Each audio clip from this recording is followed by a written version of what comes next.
He doesn't look anything like me. Must be a mistake somewhere.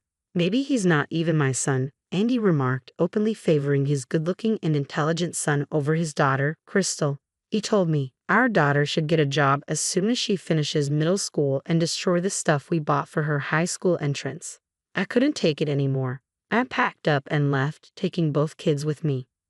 My name is Misty, an average 35-year-old stay-at-home mom. I used to live with my husband's son and daughter. My son, William, has always been handsome, mistaken for a girl when he was a kid. Friends would say, you should get William into acting or modeling. He's incredibly smart, gentle, and mature. By age 3, he conversed like an adult. On the other hand, my younger daughter, Crystal, is the cutest girl in the world from my perspective as a parent. However, her appearance differs from the conventional pretty girl. She's a bit plump with curly hair and a round face, not athletic, and slow to speak. To me, she's the most adorable girl in the world. Andy clearly favors William. When he gets home, he only pays attention to him. If Crystal tries to join in, Andy dismisses her, saying, she's creepy and trying too hard. William tries to include her, suggesting, let's all play together, but Andy discourages it, warning, don't play with Crystal, you'll catch her stupidity. William sits uncomfortably, understanding the situation. Even my mother-in-law, Jacqueline, dotes on William and mistreats Crystal. Andy's family owns a store, and Andy is expected to take over. This obligation leads us to visit my in-laws weekly. Every time we go, Jacqueline grimaces and remarks, oh, you brought Misty and Crystal again. You could have just brought Andy and William. She treats me like a maid over the phone if we don't attend. I don't enjoy visiting my in-laws, but Andy insists I help with chores. On this day, Jacqueline decides to take William and Crystal to a large local park. Crystal is thrilled to spend time with her grandma. I had an uneasy feeling, but tied up with chores as usual, I reluctantly waved them off. By evening, Jacqueline returned home carrying a tired William on her back. Oh, he's getting heavy. William's growing up, she cheerfully commented, but there was no sign of Crystal. Jacqueline, where's Crystal? I asked, my unease growing. With no hint of guilt, Jacqueline replied, I don't know. Both were looking tired, but I can't carry both, so I told Crystal to walk back on her own. I couldn't believe what I just heard. A chill ran down my spine. I bolted out of the front door and sprinted towards the park, rolling over myself in a panic. Who would leave such a small child alone? I prayed she was all right as I burst into the park.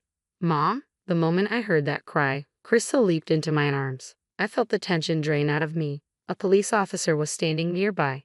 You're her mom, right? He asked. The park staff found her crying alone and called us. You shouldn't leave such a small child unattended. The officer admonished me, but then patted Crystal on the head, saying, it's good your mom came for you. I bowed my head to the officer several times and tightly held Crystal's hand as we headed home. On the way, Crystal spoke up in her innocent words, Mom, I was sleepy. Grandma said I could nap, so I slept on a park bench. When I woke up, no one was there, and I cried. I'm not mad, Crystal. I'm sorry, I said, my heart still racing with fear and relief. I scared you. I couldn't help but hug Crystal, who was carefully reading my expression. When we got back to my in-laws' place, both Jacqueline and Andy sighed at the sight of Crystal. So she's found, huh? Frustrated, I yelled at Andy.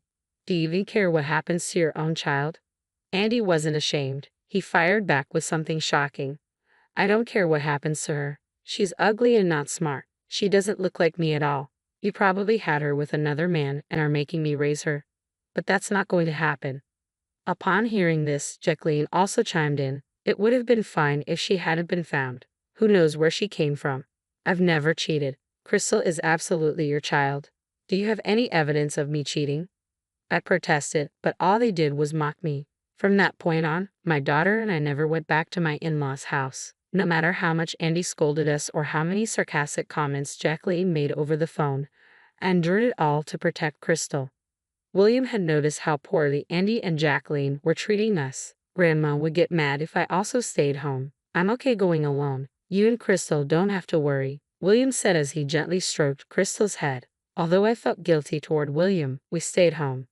William is truly a kind-hearted child. Dealing with Jacqueline's mood swings must have been tough, but William managed it with his inherent brightness and charm. I've thought about divorcing many times, but without any qualifications and being just a housewife, I couldn't fathom supporting William and Crystal all by myself. So, I had no choice but to endure. A decade had passed since Crystal and I effectively cut ties with my in-laws. William had become a working adult, and Crystal was about to start high school with a new backpack and textbooks. She was looking forward to this new chapter in her life. And he still treated Crystal poorly, but we had both decided to ignore him. As long as William and Mom are on my side, that's all that matters, Crystal would say, which always made my heart ache. Still, seeing Crystal excited about her new life made me happy too. But then disaster struck, and he saw Crystal's new school supplies and went ballistic. What is this? You're planning on going to high school? We've raised you this far, and you're not even our real child. Quit school and start working. Pay us back for all we've spent, Andy yelled, ripping up her textbooks and tearing her bag apart, hurling them into the muddy yard soaked from days of rain. I'll make sure your mom hears about this, Andy said, dialing his in-laws. Jacqueline came over almost immediately, as if she'd been waiting for this moment. Who do you think you are planning to go to high school on our dime? You should be thankful you even got to go to middle school. Get a job as soon as you graduate and give us all your earnings, Jacqueline declared. Misty, you should be grateful we even took care of your affair child, she added, clearly enjoying herself. You two are nothing but a bad influence on William, our heir. You're both worthless. Get out. So there we were, Crystal and I, picking up her thrown school supplies, listening to Andy and Jacqueline's harsh words. Both of us were drenched in the rain. Rain soaked our hair, and droplets streamed down our faces to the ground. I couldn't tell if they were tears or rain anymore. With William already moved out, there was no one left to stand up to these two. Crystal and I looked at each other, and we both knew there was no reason left to stay in this house after that. We packed a few essentials and left. Andy and Jacqueline agreed to the divorce without a fuss. With nowhere to go, we turned to William for help. He was shocked to see us covered in mud and rain, but quickly understood the situation and welcomed us into his home. William offered me a warm shower, a change of clothes, and a soothing drink. Feeling a bit more settled, we sat down to talk about what's next. I got a call from Dad earlier. He says he's divorcing Mom and we should never let them in the house again, William said. He told me to quit my job and take over the family store. But I don't want any part of it. I can't stand him or Grandpa. Hearing this made my heart ache for William. I've always wondered how hard it's been for him, stuck between our family and his in-laws since childhood. I had put up with it for as long as Dad and Mom were married and while Crystal was in that house.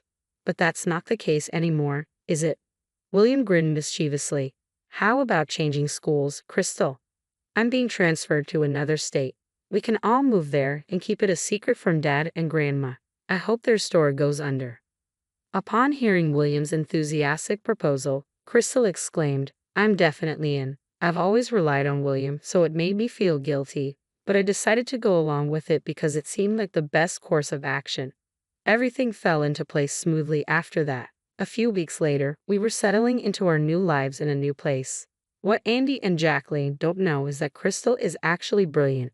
She's always been good at tests, she just developed a little slower than others. She even aced the entrance exam to a top high school at our new location. Crystal and I both got new phone numbers, cutting off all contact with Andy and Jacqueline. William kept his line open just to keep tabs on them. He thought it would be best to have minimal communication to avoid being desperately searched for. 10 years have passed since then. Crystal is an adult now, and William has a decent job. We're all living separately. Today is a rare occasion where we've all gathered for a family meal. I decided to dress up a bit as I waited for the two of them. Suddenly, I hear, Is that you, Misty? Yes, it's Misty, I replied. It was Andy, now balding and bloated, and Jacqueline, her hair completely white and hunched over like a character from a storybook. Where have you been for 10 years, Misty? We've been worried. Are you still mad about us claiming Crystal is a child of an affair? Come back. We haven't seen Crystal and William for years. Where are my kids? Andy ranted, saliva flying from his mouth. Yes, come back. We're in terrible shape now, Jacqueline shrieked in her hoarse voice. Despite the dramatic reunion, I felt nothing. I observed them oddly detached.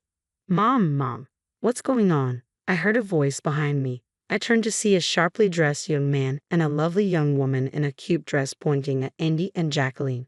Andy and Jacqueline were speechless. Is that William and Crystal? The young man asked incredulously. Yes, but what are Dad and Grandma doing here? William responded tersely. Wow, you both look incredible, Crystal. You've turned into such a beauty. I hardly recognized you, the young woman said warmly. I never imagined that little Crystal would grow up to be this stunning. I wish I'd been there to see it. Ignoring William's question, both Andy and Jacqueline shared their thoughts. You see, after Crystal moved away from Andy and Jacqueline, her life improved significantly. Whether it was the lack of stress or her active involvement in high school activities, she transformed. Her face slimmed down, and her eyes, once lost in baby fat, became more pronounced. Her hair, which was once unmanageably frizzy, gained a beautiful wave. Now Crystal is so adorable that she could stand next to a celebrity and not be overshadowed. Well, since her older brother William is handsome, Crystal must have had the potential to be beautiful as well, Jacqueline added. Both William and Crystal are successful and employed by big corporations. They are the pride and joy of me, their mother, so the family is back together after 10 years. Let's go out for dinner. I don't have money on me, but you both can pay, right? After all, I raised you, Andy said, placing his hand on Crystal's shoulder. She promptly slacked it away. Don't touch me, it's creepy. I've always been told I was a result of my mother's affair. I have no father, and you didn't raise me. Who are you? Crystal, now wearing heels, towered over Andy. Enough is enough, William stated calmly. I won't forget what you did to Mom and Crystal. Today is the last day we're in contact. Don't bother calling again. Andy exploded with anger. How dare you speak to your parents like that? Crystal, come home and marry a local businessman's son. William, come back and save the family business. Misty, apologize and serve us for the rest of your life. Andy's temper flared like wildfire. We exchanged glances and burst into laughter. Why would we want your forgiveness? What made you think that? Crystal said, smiling. I'm actually getting married soon, so that businessman's son is out of the question. I'm starting my own business, so there's no way I can take over the family shop. What a shame, it'll go under. Both of them laughed, shaking their shoulders. Andy looked desperate. Misty, you'll come back, won't you? His needy gaze was repulsive. No, Andy, we're done here, I replied, turning away with my children. Why would I return to that house? Who wants to be a housemaid there? Besides, I've remarried, so no, I can't go back. I flashed the shining ring on my left hand. What? You remarried without telling me? I won't accept this. Andy tried to snatch the ring off my finger, but before William could step in, another man came between us. Do you have business with my wife? No rough handling, please, Alan said, his presence imposing. Andy felt cornered. What's your deal? He retorted, trying to puff up his chest. I'm Misty's husband. As far as I know, you and Misty divorced a decade ago. I was the lawyer who facilitated the process. A lawyer? Andy seemed visibly shaken. That's right, I fell for Owen, the lawyer who helped me during my divorce, and we started dating. A few years later, we got married. Andy's face turned even redder. A lawyer, huh? Think you're something special because you make some money? Everyone, listen to me. Misty's my wife, and William and Crystal are my kids. You're in the way. With that, Andy charged at Owen like a raging bull, but Owen dodged smoothly. Unable to stop himself, Andy stumbled and rolled away, letting out a pathetic cry. Oh no, Jacqueline screamed in dismay. We all watched, holding our breath, wondering if Andy was all right. Lying on his back, Andy yelled, I'll forgive you all if you listen to me now. Good, he didn't seem to be badly hurt, but the fall did appear to shake him up quite a bit. What should we do now? I thought.